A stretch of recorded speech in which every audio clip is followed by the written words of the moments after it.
Boa noite, meus queridos amigos, amigas desse Evangelho no Lar. Hoje nós estamos nessa segunda, meados quase de abril, mas confiantes que Jesus está sempre no leme, nos amparando, ajustando as nossas arestas, dando forças para que a gente esteja aqui às segundas-feiras ao lado de vocês. E eu digo ao lado porque eu me sinto ao lado da Andréia. Nós não estamos lado a lado? Estamos. Nós estamos ao lado e vocês também estão do nosso lado. Isso é muito gostoso. Para a gente passar a palavra para a Andréia, a nossa leitura, vi a Andréia beber água, lembrando de colocar a sua água aí do lado. Coloque bastante fé, bastante pensamento, que Jesus e a espiritualidade já vai fluidificando a sua água, tá bom? E os nominhos vocês já sabem, eu vou anotando, tá? Então vamos à leitura. A palavra que exalta o amor contamina nós mesmos. Perdão. A palavra que exalta o mal contamina nós mesmos, produzindo o mal em nossos passos. Quando falo mal de alguém ou de uma situação qualquer, eu entro em contato com aquela energia negativa e acabo me contaminando por ela. Da mesma forma, quando falo bem de alguém, quando exalto as qualidades boas de uma situação, eu também me coloco em contato com aquela energia boa e por ela sou envolvido. O mundo se torna bom para quem fala bem do mundo.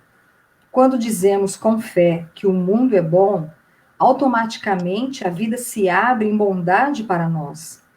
E não nos esqueçamos de que, sendo o mundo criação de Deus, tudo aqui é muito bom. É só uma questão de direcionar nosso olhar.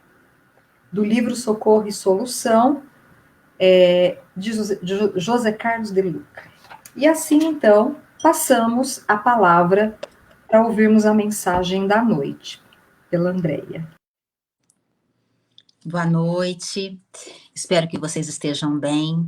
Vocês sabem que esse mês, a gente já falou no outro evangelho, faz um ano que nós, eu e a Elaine, nos propusemos a essa tarefa que engrandece mais a mim do que a vocês, com certeza, porque eu tenho que estudar, eu tenho um compromisso e eu fico feliz com tudo isso. E aí, eu pensei numa frase que eu ouvi e queria compartilhar com vocês. Torna-te necessário a alguém. Nesse tempo que nós estamos afastados, né, das pessoas, que nós estamos... as crianças não estão sendo privadas de estarem com crianças, os idosos de saírem de casa. Será que a gente se tornou necessário a alguém? Mas necessário no sentido de ser útil mesmo, tá? Porque a gente tem pensado muito sobre a vida da gente mudou demais, nós temos ficado mais em casa, e como é que é isso? Como é que é ser necessário a alguém? Como é que é você estar ali para um trabalho, né? Principalmente quando eu quero conversar sobre isso com vocês, é sobre o trabalho com Jesus, o nosso trabalho material, todos nós desenvolvemos e tá tudo certo, né? Cada um faz a sua parte, mas eu quero saber no trabalho espiritual. Por exemplo, eu espero todos os dias os horários que eu tenho de prece agora, que desde o dia, não sei que dia aí, a gente começou a fazer prece por WhatsApp, um monte de coisa. Então, são trabalhos pequenos, mas que enaltece a gente aqui dentro do coração. Então, torna-te necessária a alguém. Pensem nisso.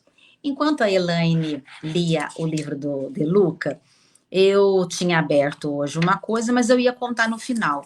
Mas eu acho melhor contar agora no começo. Daquele livro que eu gosto de falar com vocês, pelo Espírito Valério, Bem-aventurados os Simples. Esse livro eu comprei num sebo, porque já não tinha mais, né? Então, a calúnia pesava, que ela falou do olhar, lembra? Não olhar o mal, para a gente desviar o olhar. Olha só. Pense e fale no bem, chama. A calúnia pesava agora sobre um casal sem filhos. O esposo, ciumento, sofria a pressão de cartas anônimas e na oficina em que trabalhava, um que outro companheiro deitava murmurações a envenená-lo pelo ouvido. Olha o que falavam da mulher dele. Ela é máscara, não merece respeito. Eu a vi numa casa de perversão. Fuja dessa mulher. Nesse dia, o marido sugestionável veio a saber por um colega maledicente que um homem conversava em grande intimidade com a esposa dele à porta dos fundos da casa. Então, o que ele fez? Ele se armou, né? Deixou o serviço, ficou muito transtornado, a gente geralmente fica transtornado, e saiu à rua. Valério coloca aqui, de ânimo azedo. Por 2 horas, que lhe pareceram um longo tempo de agonia moral, procurou, através de ruas, praças, mentalizando quadros de estarrecer. Suarento e dementado, voltou ao recanto doméstico. Notando sinais de que ela voltara, entrou de manso, pé ante pé. Junto à porta cerrada do aposento, ele parou e ficou ali e ouviu surpreso a voz da esposa a falar várias vezes. Meu amorzinho, meu carinho, que alegria te ver, até que enfim estamos juntos. Aquilo acabou com ele, né?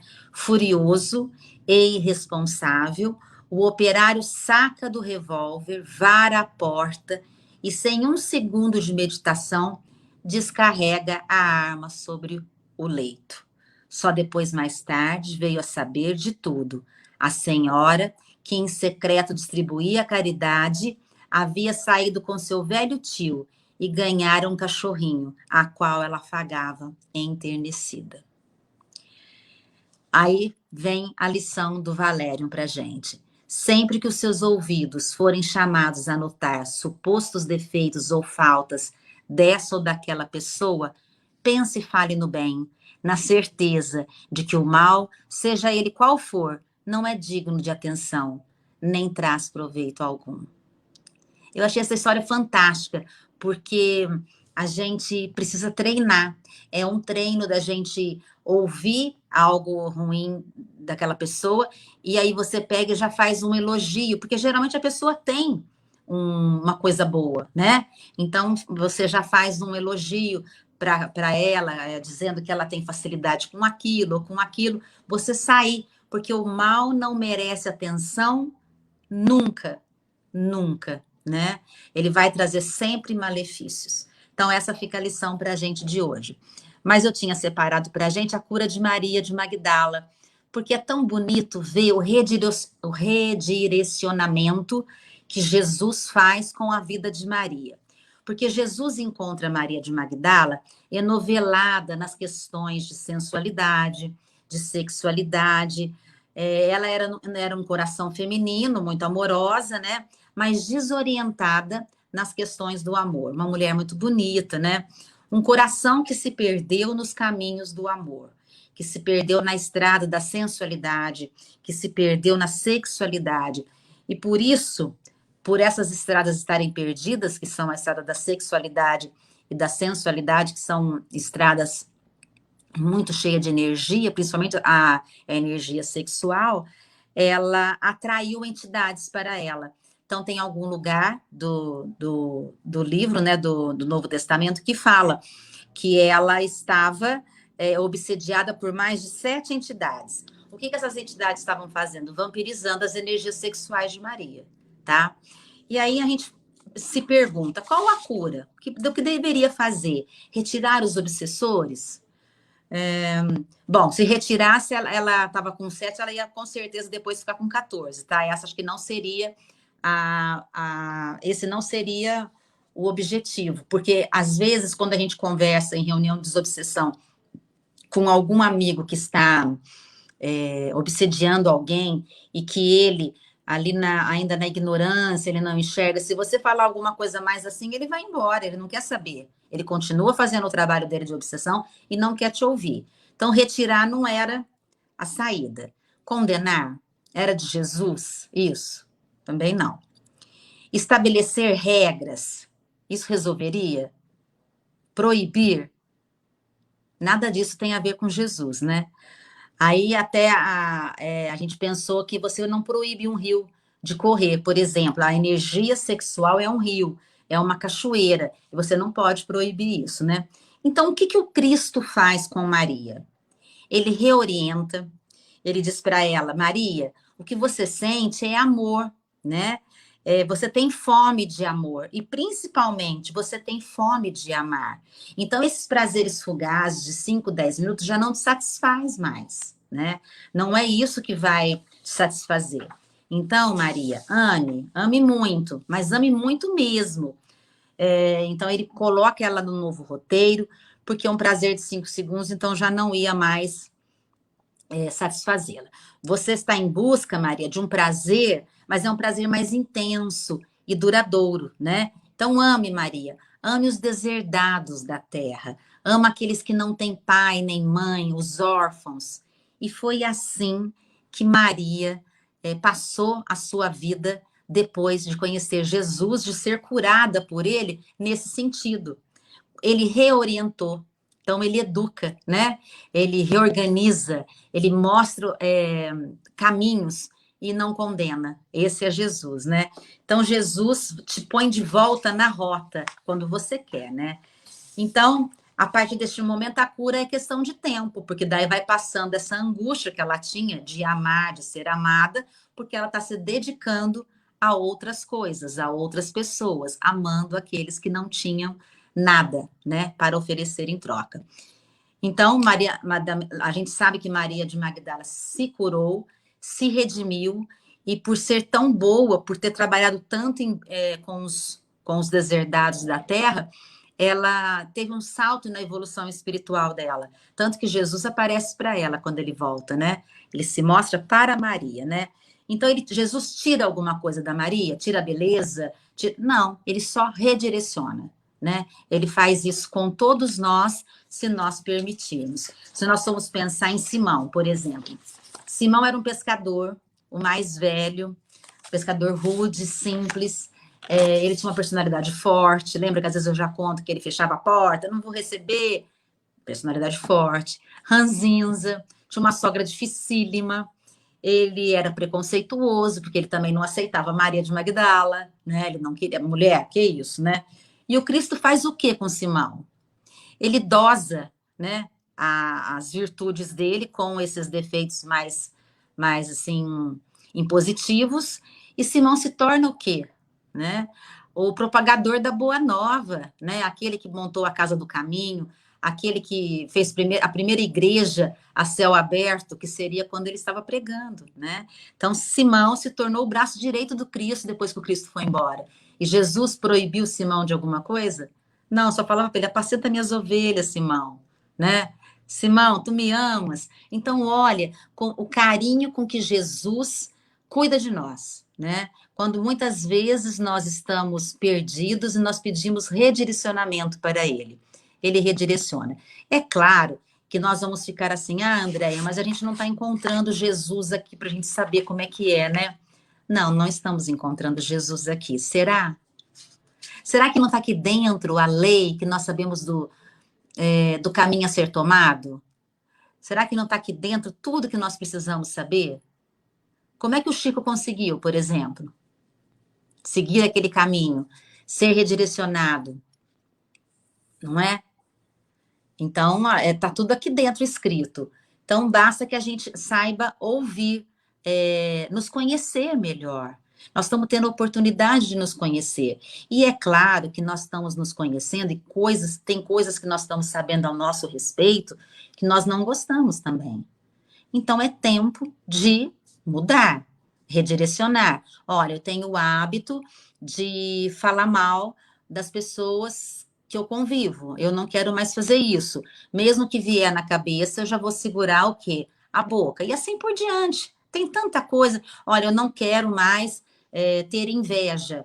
Olha, eu quero ser uma pessoa mais altruísta. São coisas que nós vamos vendo que nós não temos ainda numa quantidade que a gente gostaria e que a gente quer mudar. Quero deixar de ser ranzinza, quero ver se eu consigo não responder. Tem tanta coisa para a gente aparar, são as arestas, né?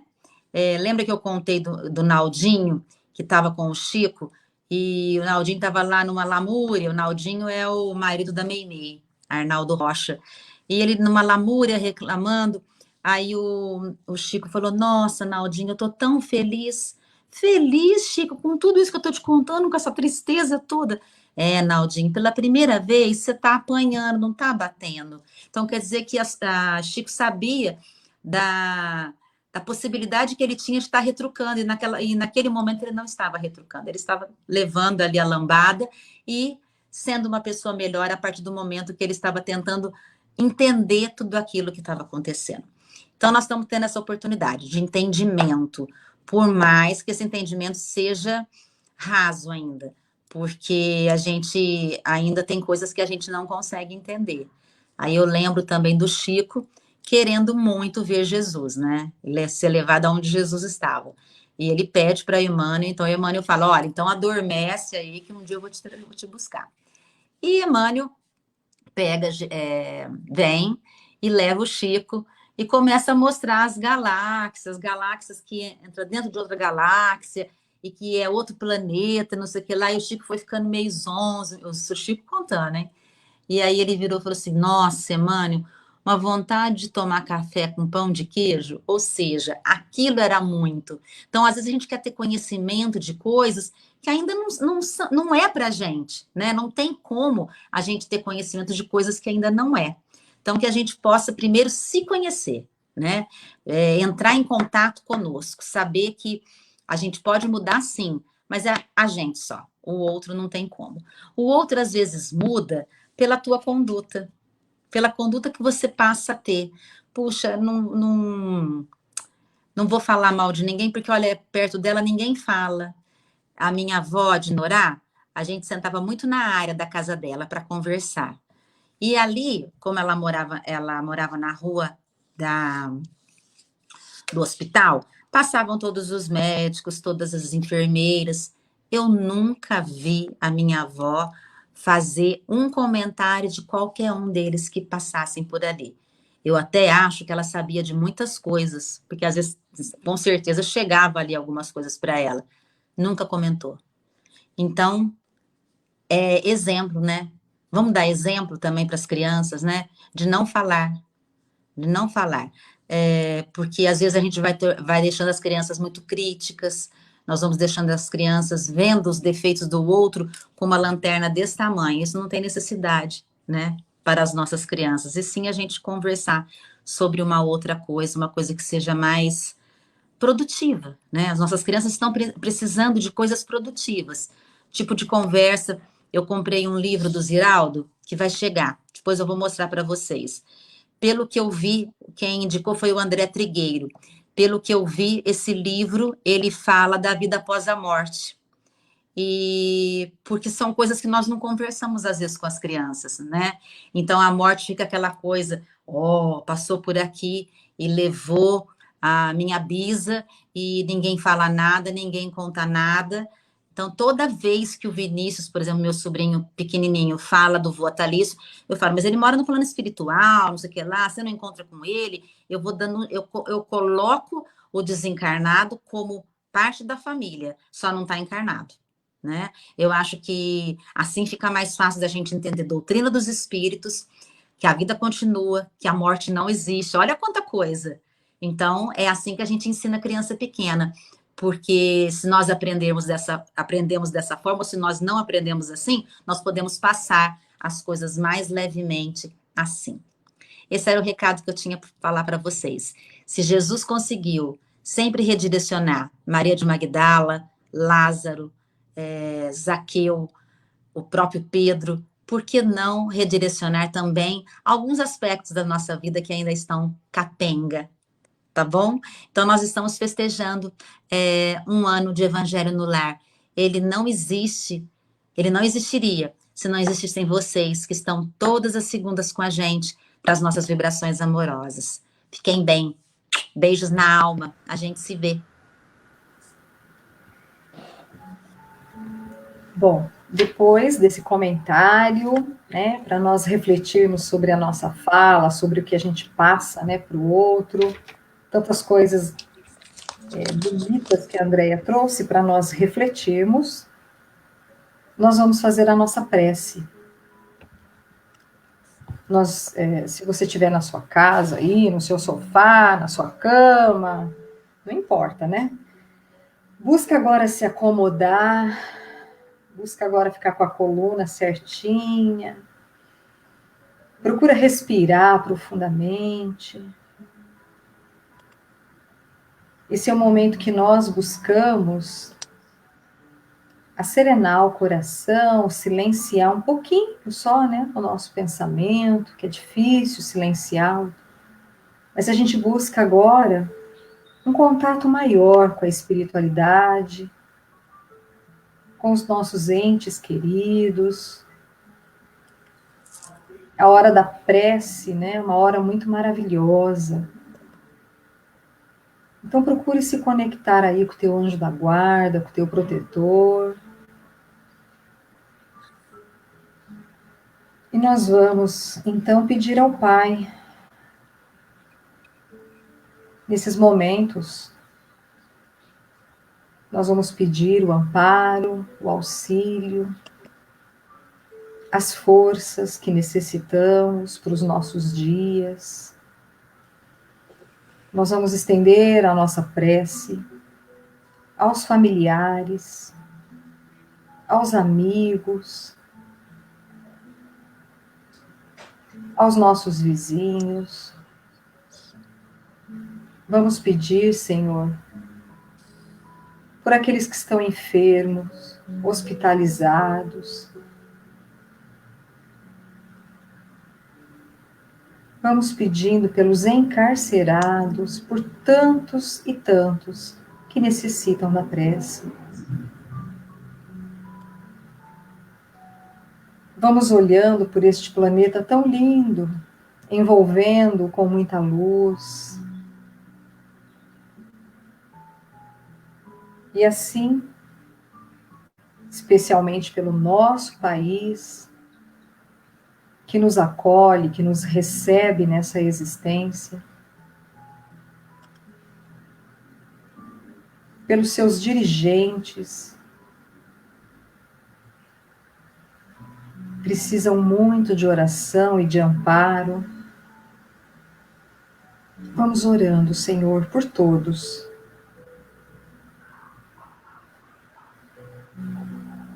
Vamos pedir pelas famílias que estão aqui conosco nesse momento,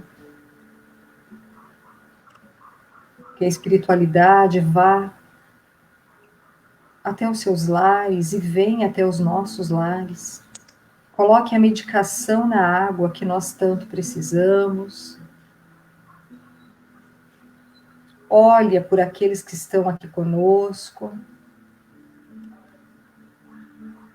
E assim, Senhor, nós vamos agora pedir à equipe médica,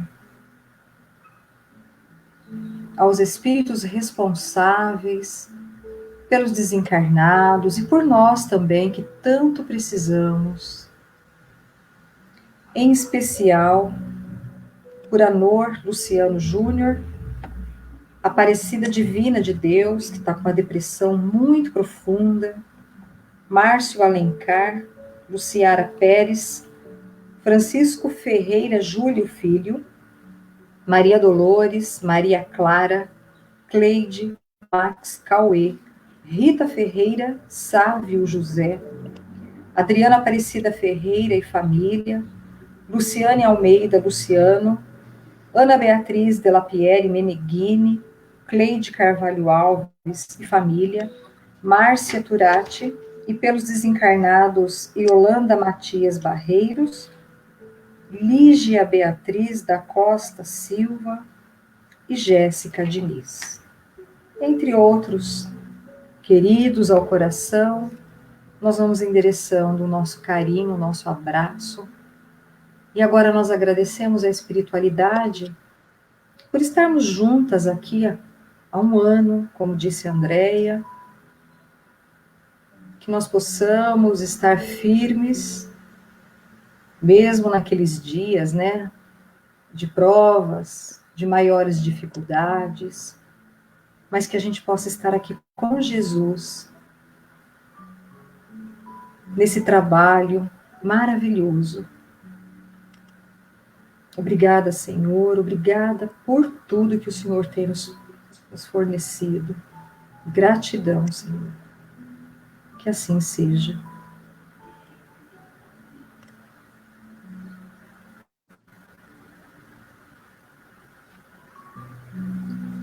A gente acaba se emocionando, né?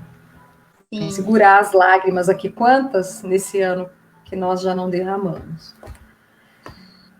Gente, muito obrigada. Que Jesus abençoe todos vocês que estiveram aqui com a gente. Às 20 horas eu tenho a palestra, né, com a Mônica. A Mônica é do André Luiz. Ela vai falar sobre caminhos.